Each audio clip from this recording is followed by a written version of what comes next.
A comunidade Narrações Imersivas está disponível. Acesse o link na descrição, ou então no primeiro comentário fixado, ou até mesmo no QR Code na sua tela. Você pode assinar a nossa comunidade em duas plataformas.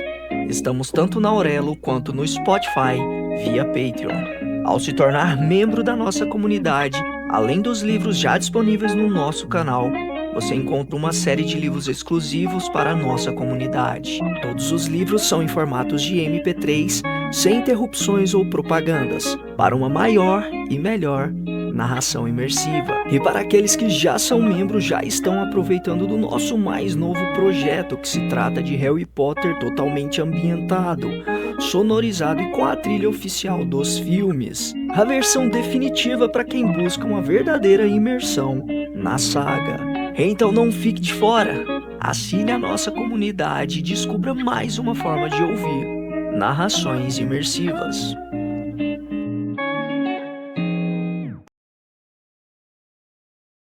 Percy Jackson e os Olimpianos. O Cálice dos Deuses. Um livro de Rick Riordan, narrado por Luca Guadagnini. 14. Iris me dá uma vareta. Imagine uma pessoa animada. Eu. Contamos a deusa sobre nossas aventuras até ali. Tenho que admitir uma coisa sobre Iris. Era boa ouvinte. Os deuses costumam ser bastante impacientes com problemas mortais, mas acho que, como Iris era uma mensageira, tinha aprendido a prestar atenção ao que as pessoas diziam. Quando mencionei o cálice desaparecido de Ganimedes, ela fez uma careta, como se estivesse com um fragmento de cristal enfiado em um lugar desconfortável. Quando descrevemos o que aconteceu no Web Sinistra, Iris fechou os olhos e suspirou, como quem diz, deuses, deem-me paciência. Só que ela era um dos deuses, lógico, e eu não sabia se rezar para si mesma funcionava. É óbvio que não achamos que você pegou o cálice. Seria bobagem, concluiu Annabeth. Se bem que, se você pegou, nós adoraríamos levar de volta, complementou Grover. Annabeth o olhou, furiosa, mas meu amigo não pareceu notar. Estava com um brilho fotogênico, como se, agora que era modelo de Blanche, fosse invulnerável. Mas claro que você não pegou. Pegou? Perguntei. Não pretendia botar o ponto de interrogação no final. Foi meio que involuntário. Iris estreitou os olhos. Passou os dedos pelos pingentes de cristal expostos, gerando explosões novas de luz colorida dançando pela feira. Tive a sensação incômoda de que, só com um pensamento, ela podia transformar todos aqueles raios em lasers e fazer picadinho da gente. Vocês têm alguma ideia de como o trabalho de um copeiro é ingrato? Perguntou ela. Lembrei-me de Ganimedes andando de forma obsessiva pelo refeitório da escola, enchendo os copos e latas das pessoas com a bebida olimpiana número 5. Não me parece divertido, admiti. Não, Percy Jackson. Não é divertido. Foi a primeira indicação de que ela se lembrava de mim. Ou pelo menos de que sabia meu nome. A informação não me fez sentir mais seguro. Então... comecei. O cálice é uma coisa que você não ia querer de volta. Nem mesmo para trollar Ganimedes. Dessa vez, consegui não fazer soar como uma pergunta. Mas Iris pareceu irritada. Nada é mais assustador do que uma avó hippie olhando para você de cara feia. Eu não trolo as pessoas. Só sinto pena daquele pobre deus jovem, levado por Zeus só por ser atraente, usado como decoração de festa eterna e tendo que aguentar a má vontade de Hera e dos outros enquanto o pai de todos o idolatra? Não. Tantos homens e donzelas jovens foram vítimas de Zeus e dos outros deuses antigos, que fazem o que querem e saem impunes. É horrível. Olhei para meus amigos. Era evidente que concordávamos com Iris. Mas foi uma surpresa ouvir uma deusa dizer uma coisa daquelas em voz alta. Era o tipo de opinião que Zeus podia censurar com um raio na cara. Estou vendo que viemos ao lugar certo, comentou Annabeth. Você é perceptiva, gentil, sábia, todas as coisas que precisamos para encontrar o ladrão de copos. Seu conselho é precioso como um arco-íris. A deusa abriu um sorrisinho. Percebi o que você está fazendo, tentando me lisonjear. O comentário do arco-íris foi demais? Perguntou Annabeth. Exageradíssimo. Iris curvou os dedos em um gesto de manda mais. Sua orientação nos seria muito útil. Você conhece os deuses. Sabe quem se ressente de Ganimedes. Quem você acha que pegou o cálice dele? Iris passou um momento em silêncio, pensando. Outra característica incomum para um deus. Em geral, eles supunham que sabiam de tudo e não calavam a boca. Eu tenho uma ideia, mas preciso avaliá-la com discrição. Lógico, concordou Grover, relaxando os ombros. Que ótimo! Obrigado! Ah, a informação não vai ser de graça. Eu mal consegui segurar um comentário. É óbvio que não. Não por eu não querer ajudar, disse Iris, que parecia ter decifrado minha expressão. Sei que você acha que nós, deuses, não conseguimos resistir a dar pequenas tarefas para os semideuses. E tem razão. Vocês aparecem na porta e de repente nos lembramos de umas 10 coisas que gostaríamos de riscar das nossas listas. Só que é mais do que isso. Conhecimento tem valor. Quanto mais valioso, mais trabalhoso para conquistar, disse Annabeth. Iris abriu um sorriso largo. Uma verdadeira filha de Atena. Além do mais, isso vai ocupar vocês enquanto eu investigo o meu palpite. Não argumentei que nós já tínhamos muita coisa para fazer. Desconfio que os deuses, até os legais como Iris, supõem que os semideuses ficam em um armário qualquer, desativados e cobertos de lençóis, até que eles precisem de nós para alguma missão. Não se preocupem, prosseguiu a deusa. Minha missão não deve demorar, e vocês ainda têm 15 dias até a vergonha de Ganymede ser revelada. Grover se encolheu. Por que 15 dias? É quando Zeus está planejando fazer o próximo banquete. Iris olhou para nossas expressões vazias e suspirou. Mas é óbvio.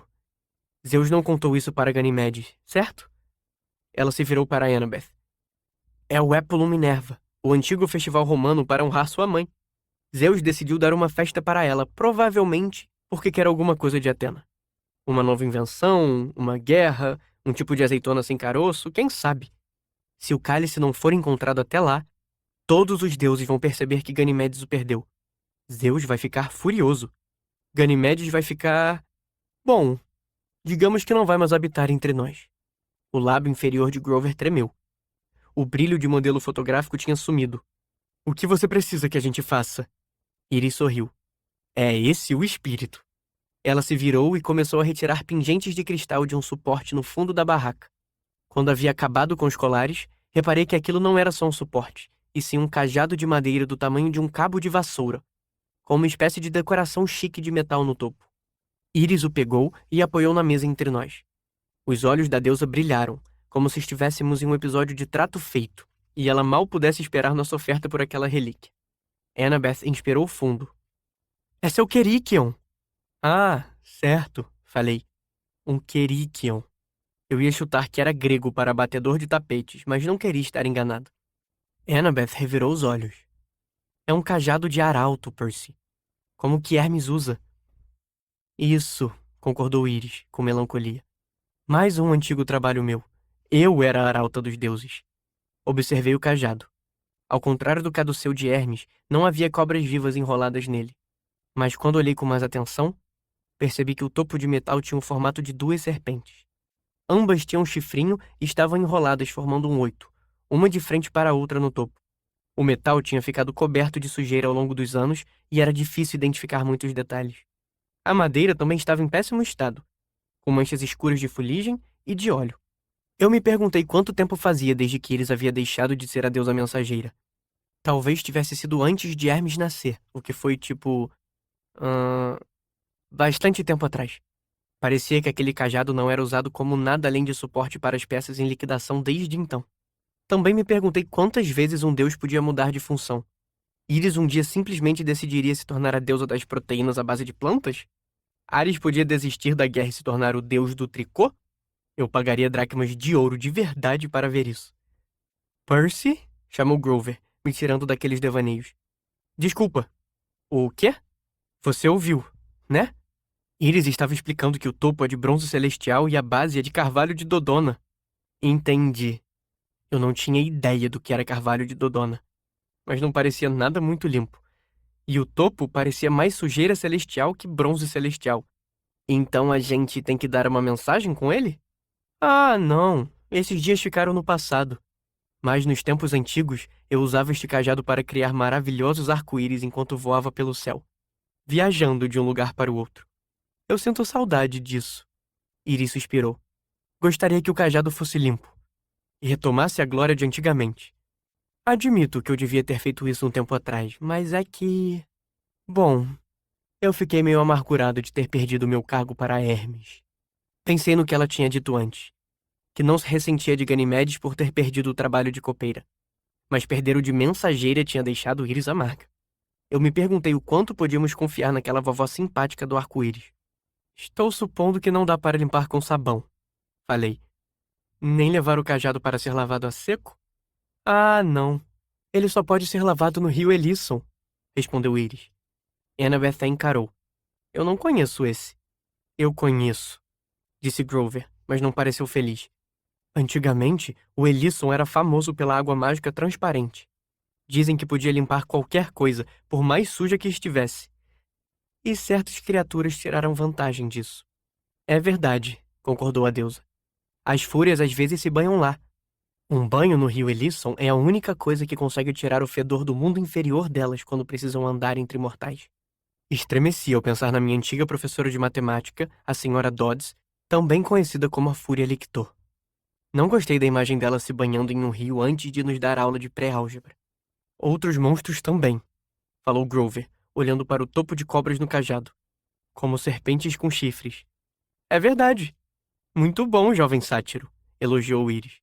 Na verdade, vocês precisam limpar meu cajado no mesmo rio em que as serpentes se banham. E essas serpentes são super simpáticas, supus. Íris franziu as sobrancelhas. Ah, não. Elas vão tentar matar vocês.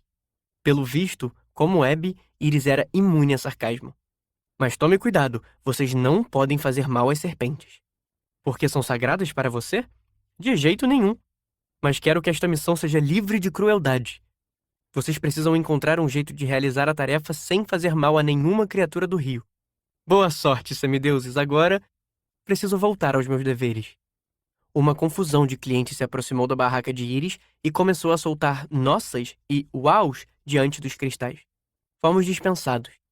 Peguei o cajado imundo do arco-íris, que não assumiu convenientemente um formato menor. Quando andei pela feira, me senti um mago de Araque. Livre de crueldade, resmungou Annabeth. Acho que isso não inclui crueldade com semideuses. A gente vai dar um jeito, disse Grover, por alguma razão animado de novo. Eu sempre quis ver o rio Elisson. Só tem um problema. Fora os monstros que não podemos matar? Perguntei. Ele descartou isso com um gesto. O verdadeiro rio Elisson, na Grécia, não existe mais. O rio mítico pode estar em qualquer lugar. Ouvi falar que o deus do rio ficou tão repugnado com todos os monstros se banhando nas águas que o escondeu. É quase impossível encontrá-lo. E Íris não nos disse onde fica. Acho que ela diria que temos que encontrar sozinhos, observei. Porque conhecimento é valioso, blá, blá, blá. Annabeth me cutucou na costela. A gente precisa de um espírito da água de nível alto para nos dar orientações. Aquelas Nereidas e Náiades se conhecem. Onde será que podemos encontrar uma Nereida para perguntar? Ela me encarou. Trinquei os dentes mais um pouco. Tudo bem. Vou esperar até segunda e vou perguntar à minha orientadora. Só espero que ela não me jogue pela descarga de novo.